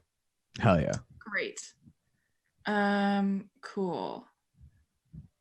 Yeah, we're just gonna do more of the same, I think. Because I'm saving my key for a quick and nice getaway, and my health isn't that bad. You get 16 hit points left. Sure. I've got 16 health points. Might as well pummel this try guy to some more. My family and the people I love before bailing. So let's just do that. So first hit is a 19. Nice. For 7, and I'd like to clarify just here on out, this is non-lethal damage. Yeah, only the last hit matters, so I'll tell you. But if you if you want to knock him out, okay, sure. Yeah. The second attack is a 25. Yes, awesome. For another 6 bludgeoning damage. Okay. And then I get another one as a bonus action, which is going to be a 23. You're rolling so well. Okay. Thank you. For another 7 damage. Nice. Okay. Aren't they down yet? No, not yet. Very, very close. Reeling, right? There's the little bird spinning around a circle over his head. But yeah, you just like punch the face, punch the chest. You're giving us, you got him on the ropes. He's still up, but maybe not for long. Anything else? I think that's your turn, right? Yeah, it is. Okay. Attack. Sorry, I was updating notes. I'm gonna. Just run. Just go. I Go so can't. someone has memories. Go so someone remembers this. You do realize that if I'm the only one who survives this, I'm absolutely killing Vinegar. That's fair. I think that's fair. Fair. Katie doesn't even care. She's just This is all his fault. it is all his. See, is this what it took? Yeah. No, I'm gonna try and stabilize Torgor again, Okay. All right. and then hide. I got Yeah, two more you fails. can stay hidden. Trying to stabilize Torgor doesn't like you can do it Yeah. in stealth. Yeah, that's fine. Cool. No, I had a nope. 6. You're trying. You're just like, where do they go? Live, damn you, live. This is clearly Winnegar's fault. Winnegar, how dare you take Torgor from me? No, Torgor. Taken from me, Winnegar. All right, Torgor, Okay. make another death save, please. This is part of my ruse to kill all of 7. them. Oh, that's two. Fail. That's two another fails. fail. Torgor is slipping away from you, Tack. Hey, Carlos, we had a really good episode today. Torgor died, but I don't think you should worry about it. It's all good. Torgor died, but on the bright side, it makes me one step closer to killing all of Winnegar's friends. Okay, all right. So you're the clear and present danger here, Road. So we're gonna fire 3 more firebolts at you. Here we go. 1. I got a 7, Yes. 2. I got 6. Jesus, wizards get better. There we go. Gotcha.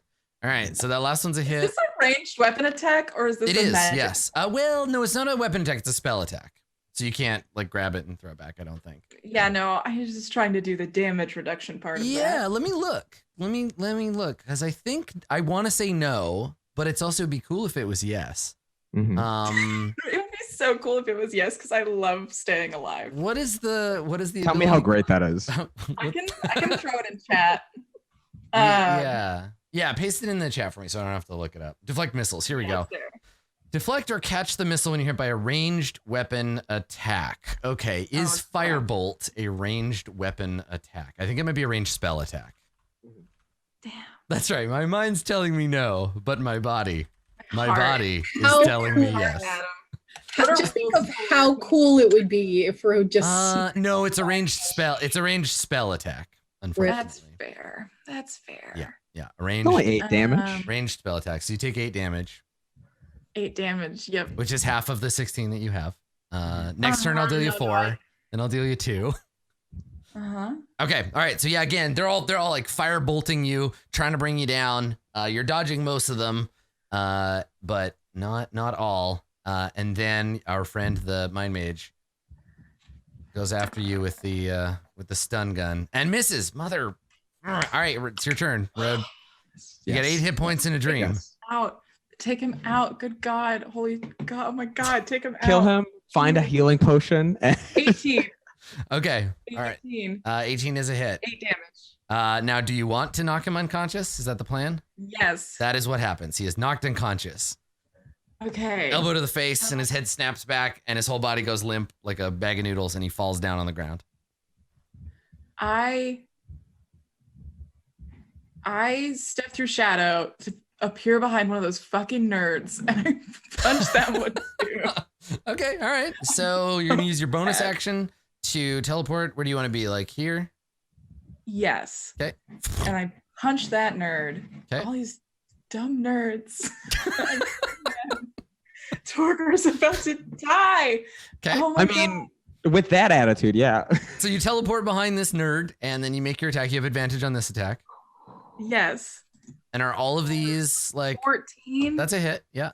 Nice. Okay.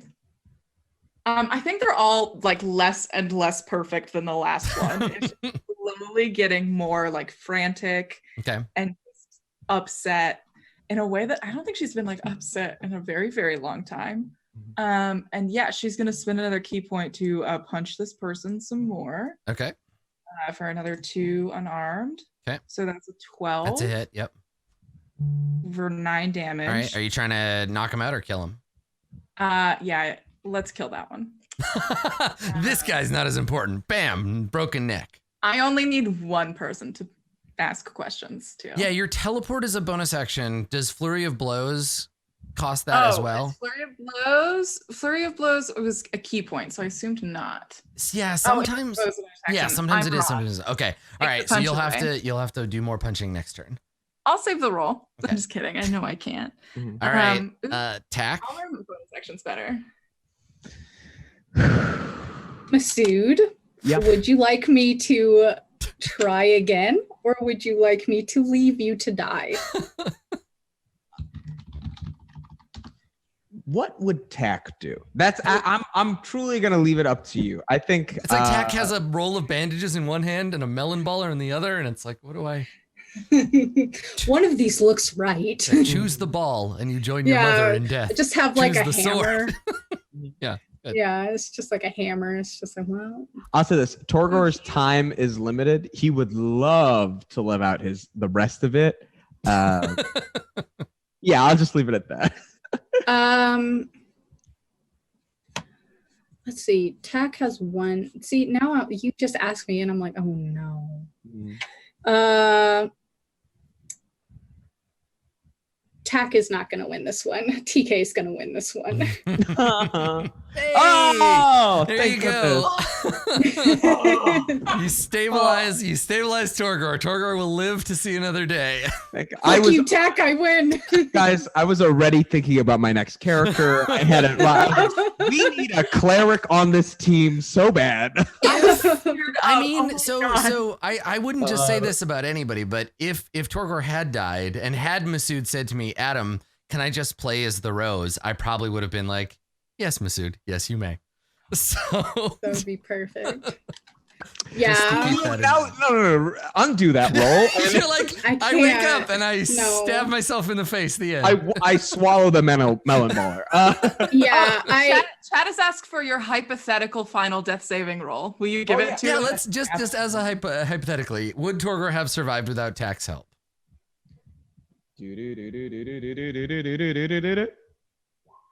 You would have made it one more. You would have made it one more round. You would not I have would have died made that one round. more round. Awesome. Let's I like this just- is deal or no deal. I would have. You would have self-stabilized over I 3 would have rounds. self-stabilized over 3 rounds. Oh my gosh, that's awesome. That's I if you- didn't need you. Well, That's if you assume. That's if you assume that the simulated universe that we live in seeds randomness right before it's needed, or whether it seeds it in advance. If, for example, this is the butterfly effect situation. If you hadn't rolled them all in a row, would you still have gotten 15, 19, and 15? Right. Yeah. If it didn't. Out of context. Well, now you owe Tack a life debt, so I'm interested. I also can't wait to see how this dynamic changes. yeah. Mhm. Because Well, so like let's. I Tack mean, we would still. 100% leave you, but TK was like, oh no. There's still a pretty good chance that Road is going to need some medical attention anyway. So Sure. let's see how that I don't goes. know what you would say. Yeah. So the 3 firebolt shooting apprentice wizards, they're going to continue to try to take Road out. The one in front of you has disadvantage because you're up in his face and it's a ranged attack. So he gets a 15, which That hits just you hits. anyway. So yeah, he lunges out with the wand. I think you slap it aside. This is like John Wick style, like you're fighting with, right? So he just keeps trying to point it at you. He fires, hits the wall, like trying to get you, and then manages to grab your arm and fire over your guard. Hits you in the chest. You are gonna take Please. 7 fire damage, which brings you down to how many hit points?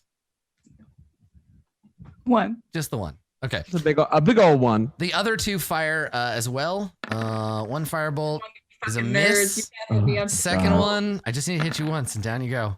No, you God don't. damn it, No, another you don't. miss. A No, 12 no. and an 8. Yes. So you have 1 hit point. All right, Road. This is somehow Winnegar's fault. Road, It it's is- your turn. Oh my god. So there's one in front of you who's very badly beaten, and there's 2 others who are waiting to be very badly beaten. I am so stressed out. Oh my god. It's cool. Torgor's unconscious. Tack has 1 hit point. You have 1 hit point. Yeah. I guess I'm going to punch the nerd in front of me Good start. Yep. for sure. So let's just start there. Okay. It's a 10, which is A 10 is enough to hit. Yep. Oh my god, these nerds. Okay. 5. Okay, this time you kill him. He is dead. Okay, he's dead. That's great. Yeah. Then I'm going to move to the person across from him. Yeah. And I'm going to punch him. Okay, so you move up here and take another punch. Wow. Okay, Yes. do it. Did it click? Please roll 20. It's just haunting you. It's just not. Oh, there we go. Okay. There you go. Either of those Yep, numbers. someone Okay. hits. Yep. Cool. I'll just click this one for 5. Okay, not quite enough to knock him out. I am going to spend a key point and do stunning strike. You want to stun? Okay. Yes. All right. I'm gonna stun that one until the end of my next turn. Then I'm going to shadow step as my bonus action to the final one behind me and just like maybe roll stealth to try and stay hidden until my next So turn. stunning strike is okay, he fails. He's stunned. Okay. Cool. All right. So you stun him, and then as your bonus action, you want to teleport. Let me make sure that stunning strike. Let me make sure stunning strike's not a bonus action because I'm trying to. I don't think good it about is. No, I think it's just an add-on because you can do it multiple times in a turn. Mhm. Yeah, okay, cool. So yeah, so then that's not, so then this is my bonus action and I'm not spending multiple ones. So I will use my bonus action to hide behind the furthest one away. So you shadow step again. Yes. Okay, and then you get an advantage on your next attack. Yeah, do you want me to roll some sort of stealth to try and stay or Yes. Does it give you like the benefits of the hide action?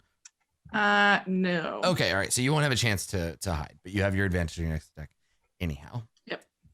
Okay. All right. Attack. You see all this happening. You see Road karate fighting these magic pistoleros. What are you gonna do? So we have 2 of them left. Yes. Or Yeah. one. One is stunned and like leaning on the balcony, and then the other is like turning around with his wand because Road just teleported again. How far is that one from me? The far one. 40 feet. Cool. I would like to throw a dagger. Can I throw a dagger? Does my dagger have a 60-foot range or a 30-foot range? I think it's 30. I think it might be 30-60. So it's like you have disadvantage past 30 feet. All right, then I'll move 10 feet, throw it, and since I'm still hiding with advantage. Yeah, you have advantage. Yeah. Just Yeah, on this first one. cool. I like that you've been prone almost this whole fight too. So you crawl over and then Look.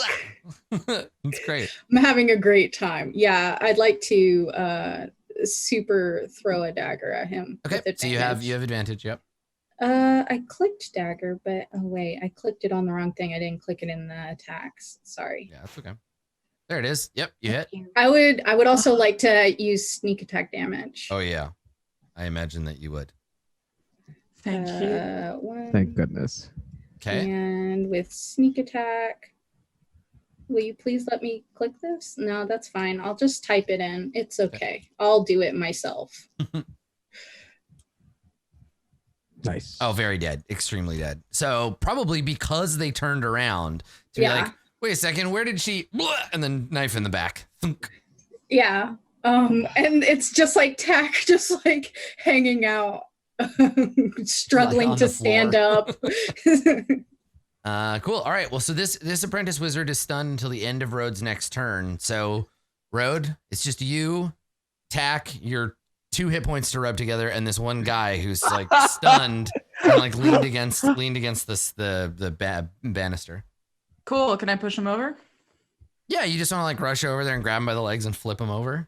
I would love for his head Take to your time. explode like a rotten melon. I mean, he's gonna fall into the water, but yeah. that's Oh, fine. actually, Oh, Rowan, Kool-Aid mix. But it's exactly. But it's 30 stories down, so. Yeah. Yes, you can just run over and grab him and he like because he's stunned, so he can't.